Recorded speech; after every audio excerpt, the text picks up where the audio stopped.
Guitar tablature, or tab as it's usually called, is a special language just for guitar players.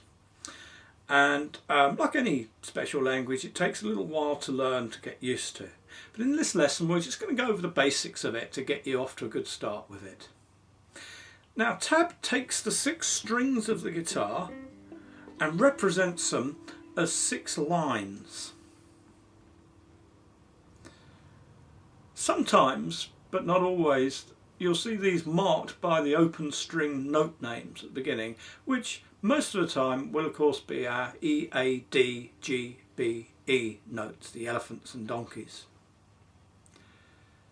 People new to reading tab often get confused about which line is the top string and which line is the bottom string, in other words, which way up does the tab go? Well, the answer is the bottom line on the tab is always the bottom string on the guitar. Now remember, that's the bottom sounding, the lowest sounding string on the guitar.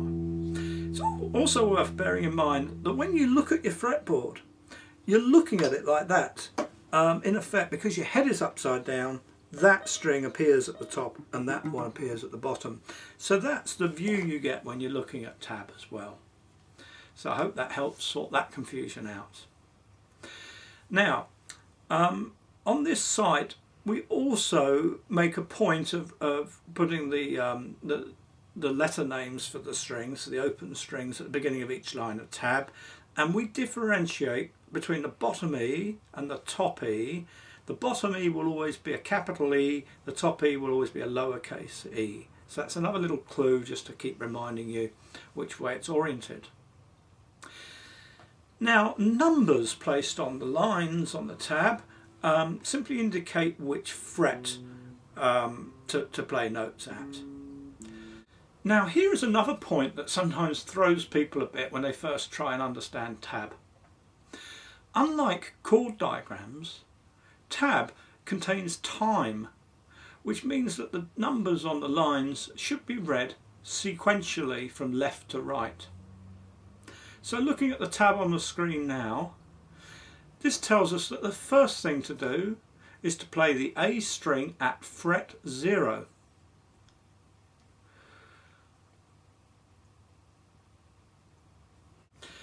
So 0 means open string, so that first A, I just play the open A like that, without any fingers on it. Then I look at the next instruction, which is on the D string, and it's at fret 2. And then we go to the B string, fret 1, followed by the G string, fret 2.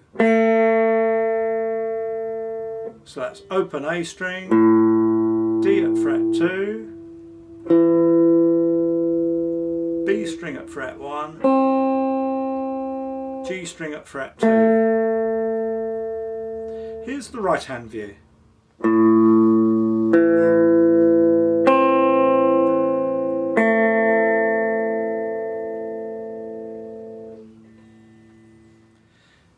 So that's all there is to the basic process of reading tab. Remember that the bottom string is represented by the bottom line. Remember to read the tab sequentially from left to right. And remember that the numbers mean fret numbers.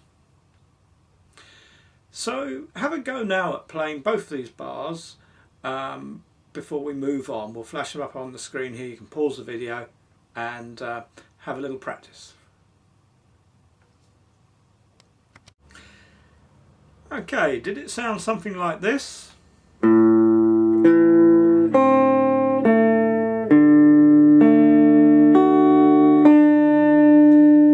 If so, then well done, it's time to move on. If it didn't sound like that, then maybe best to check back over the earlier part of the lesson to see where things went wrong.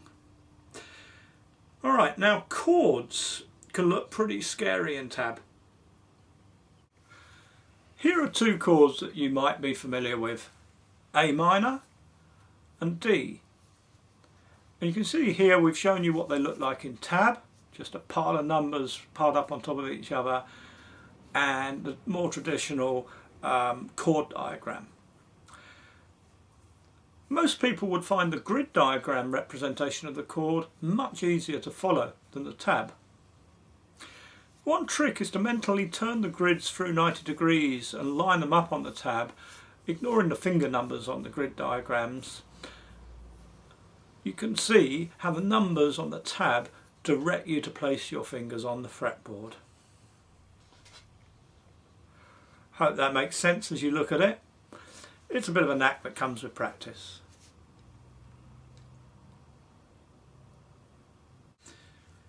The ability to look at numbers on a piece of tab and see the chord shapes is a really useful one to help speed up the process of learning and reading tab. For example, if we look back at the piece of tab that we started with in this lesson, instead of fingering the notes one at a time like this,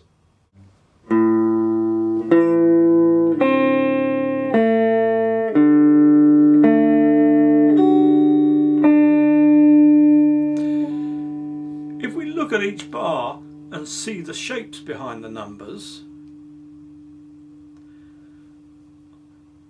we can just hold down the chord shape. So you see here it's an A minor, and then we can just concentrate on picking the strings in the correct order.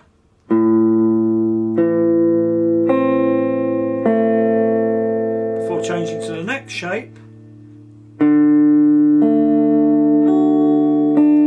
all the time we know that holding that shape down pretty much guarantees we're going to hit the right notes as long as we actually hit the strings in the right order. So that greatly simplifies reading tab. So as many melodies and solos are based on chord shapes, this is a trick you're going to find very useful to learn. Many of the lessons on this site have tabs that you can access from the printout section of the toolbox to the right of the screen. Now some of these tabs, as we get more advanced, will include little technical symbols showing you things like bends and slides and hammer-ons. If you ever need it, there's a key to all these symbols which you can access from the Reference tab on the main menu. Okay, well, as always, if you've any questions on any of this or anything else, please don't hesitate to ask. And meanwhile, I look forward to seeing you in the next lesson.